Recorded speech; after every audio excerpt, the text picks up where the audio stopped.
जुबान का दर्द।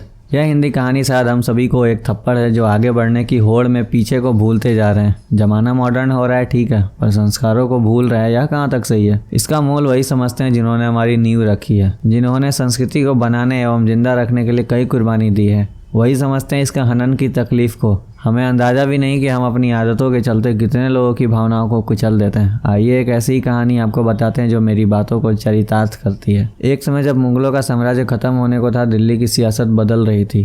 तभी सभी प्रजा घबरा कर इधर उधर शरण ले रहे थे, खासकर कला क्षेत्र के लोग, सभी शायर, जिन्हें पता था कि अब उनकी रोजी रोटी का भी बस अल्लाह ही मालिक है। उस वक्त दिल्ली में एक मशहूर शायर हुआ करते थे जिनका नाम था मीर। एक दिन मीर भविष्य की चिंता में सर झुकाए बैठे थे, तभी राहगीर गुजरा। उसने रुककर चिंता का कारण पूछा। तब मीर ने अपने और बीवी बच्चों के भविष्य की चिंता व्यक्त की। तब उस राहगीर ने मार्ग सुझाया। उसने कहा, अभी भी हैदराबाद में मुगल राज है, वहाँ आप जैसे महान शायर की ज़रूरत है, आपको वहीं निकल जाना चाहिए। मीर को यह बात ठीक लगी और उन्होंने दिल्ली से रवानगी लेना तय किया।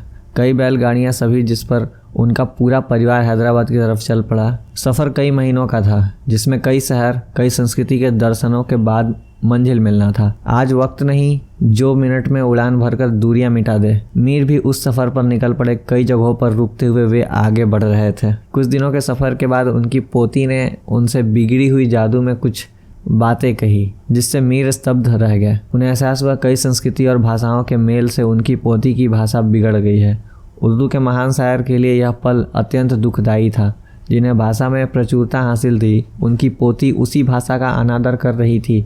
उसी क्षण मीर को एहसास हुआ और उन्होंने अपना काफिला रोका और तुरंत दिल्ली की तरफ वापस रुख करने का आदेश दिया। जिस पर उनकी बेगम ने पूछा, आपने फैसला भविष्य के लिए लिया था, अब आप पीछे क्यों जा रहे हैं। जिस पर मीर ने जवाब दिया, बेगम, तुम्हें रोजी रोटी की पड़ी है और यहाँ जीवन की दौलत लूटे जा रही है। लाखों की जुबान बिगड़ रही है। दिल्ली में खाने को ना मिले, हम भूखे रह लेंगे, कम से कम लाखों की जुबान तो सलामत रहेगी। इस कहानी से हमें ये शिक्षा मिलती है कि आज ज़माना ऐसे बदल रहा है कि हिंदुस्तान में लोग हिंदी बोलने से शर्माते हैं। फैशन के दौर में हिंदी की जगह इंग्लिश ने ले ली है। हर प्रांत, हर प्रदेश ने भाषा को खेल बना दिया है। ऐसे में भाषा के ज्ञानी को जो दुख पहुंचता है, उसका अंदाजा भी हम जैसे लोग नहीं लगा पाते। हम पर फैशन की पट्टी ऐसे बन गई है कि हम भाषा के महत्व को नकार बैठे हैं, ऐतिहासिक सांस्कृतिक को झुठला बैठे हैं। मॉडर्न होना गलत नहीं, ज़रूरी है, पर अपनी जड़ें छोड़ देना गलत है। अगर हम ऐसे ही पुराने संस्कारों को भूलते रहेंगे तो हमारी नींव कमज़ोर हो जाएगी और हमारा पतन हो जाएगा। जिस प्रकार एक वृद्ध पेड़ अपनी